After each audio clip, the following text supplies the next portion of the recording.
യേശു ക്രിസ്തുവിൽ എത്രയും സ്നേഹം നിറഞ്ഞവരെ, യോഹന്നാൻ്റെ സുവിശേഷം 5-ാം അധ്യായം 31 മുതൽ 47 വരെയുള്ള വാക്യങ്ങളാണ് നാം ഇന്ന് ധ്യാനിക്കുകയും പ്രാർത്ഥിക്കുകയും ചെയ്യുന്നത്.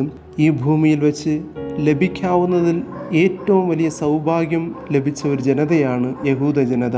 ലോകരക്ഷകൻ, അതായത് ദൈവം മനുഷ്യനായി അവതരിച്ചത് ഒരു യഹൂദനായിട്ടായിരുന്നു.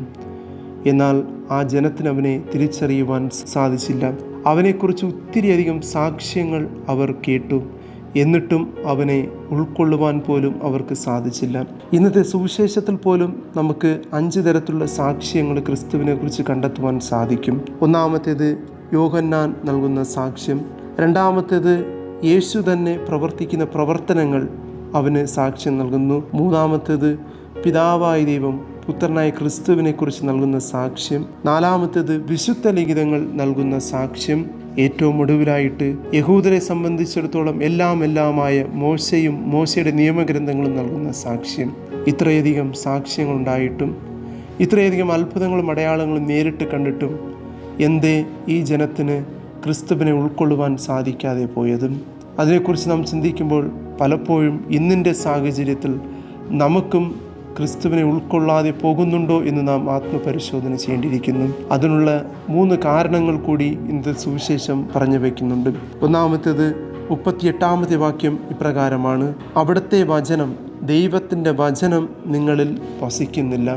വചനം നന്നായി അറിയുകയും അത് നന്നായി പഠിക്കുകയും പഠിപ്പിക്കുകയും ചെയ്യുന്ന ഒരു ജനതയാണ് യഹൂദ ജനത. എന്നാൽ ആ വചനം അവരിൽ വസിക്കുന്നില്ല എന്നുള്ളതാണ്. വചനം അവർ കേൾക്കുന്നു, എന്നാൽ വചനമനുസരിച്ച് ജീവിക്കുന്നില്ല. പരിശുദ്ധ മറിയത്തിൽ വചനം മാംസം ധരിച്ചതുപോലെ ഇവരുടെ ജീവിതത്തിൽ വചനം മാംസം ധരിക്കുന്നില്ല. അവർ കേൾക്കുന്നു, എന്നാൽ അതനുസരിച്ച് ജീവിക്കുവാനായിട്ട് മുന്നോട്ട് വരാത്തതുകൊണ്ട് വചനം അവരിൽ വസിക്കാതെ പോകുന്നു. സ്നേഹമുള്ളവരെ, പലപ്പോഴും നാമും ഇതുപോലെയാണോ എന്ന് ചിന്തിക്കേണ്ടിയിരിക്കുന്നു. വചനം കേൾക്കുന്നവർ മാത്രമാകാതെ അതനുസരിച്ച് ജീവിക്കുന്നവരായി മാറുവാനും ശ്രമിക്കാം. രണ്ടാമതായിട്ട് ഈ ജനത്തെക്കുറിച്ച് ഇന്നത്തെ സുവിശേഷത്തിൽ വായിക്കുന്നത് പ്രകാരമാണ്: ജീവൻ നൽകുവാനാണ് ക്രിസ്തു വന്നതെന്ന് അവർക്കറിയാം. എന്നിട്ട് 40-ാമത്തെ വാക്യത്തിൽ നാം പ്രകാരം വായിക്കുന്നു: എന്നിട്ടും യേശുവിൻ്റെ അടുത്തേക്ക് വരുവാൻ അവർ ആഗ്രഹിച്ചില്ല. അതേ സ്നേഹമുള്ളവരെ, നമുക്ക് ക്രിസ്തുവിനെ കുറിച്ചറിയാം, നന്മയെക്കുറിച്ചറിയാം, സ്നേഹത്തെക്കുറിച്ചറിയാം.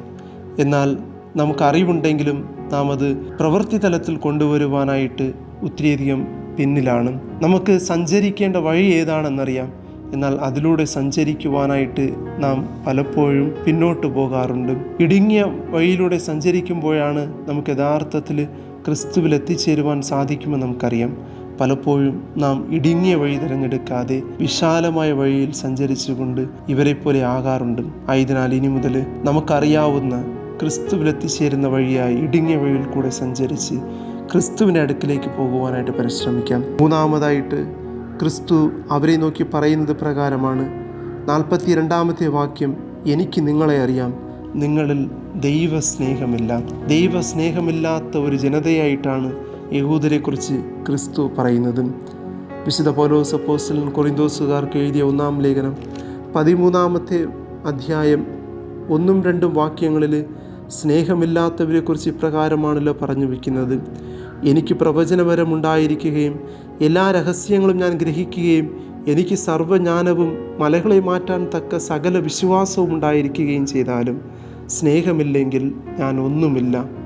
സ്നേഹമുള്ളവരെ, നമ്മൾ സ്നേഹമില്ലെങ്കിൽ നാം ഒന്നുമില്ല എന്നുള്ളതാണ് ക്രിസ്തു നമ്മോട് പറഞ്ഞു വയ്ക്കുന്നത്. ക്രിസ്തു തന്നെ സ്നേഹമായിട്ടാണ് ഈ ഭൂമിയിലേക്ക് കടന്നു വന്നത്. പിതാവായ ദൈവത്തിൻ്റെ സ്നേഹത്തിൻ്റെ മുഖമാണ് ക്രിസ്തു. സ്നേഹത്തിൻ്റെ മുഖവുമായി ഈ ഭൂമിയിൽ വന്നവൻ ലോകത്തോട് വിളിച്ചു പറഞ്ഞത് സ്നേഹത്തിൻ്റെ 2 നിയമങ്ങൾ മാത്രമാണ്. ആയതിനാൽ മറ്റൊന്നുമില്ലെങ്കിലും സ്നേഹം മാത്രമുണ്ടെങ്കിൽ എല്ലാം നമുക്ക് സ്വന്തമാണ്. എന്നാൽ മറ്റെല്ലാം ഉണ്ടായിട്ടും സ്നേഹമില്ലെങ്കിൽ നാം ഒന്നുമില്ല എന്നുള്ളതാണ്. ആയതിനാൽ നമ്മുടെ ജീവിതത്തിൽ അനുദിനം സ്നേഹത്തിൽ കൂടുതൽ വളരുവാനായിട്ട് നമുക്ക് പരിശ്രമിക്കാം. ഈ അനുഗ്രഹങ്ങൾക്ക് വേണ്ടി ഇന്നത്തെ ദിവസം നമുക്ക് പ്രാർത്ഥിക്കാം. സർവശക്തനായ ദൈവം നമ്മേവരെയും സമൃദ്ധമായി അനുഗ്രഹിക്കട്ടെ.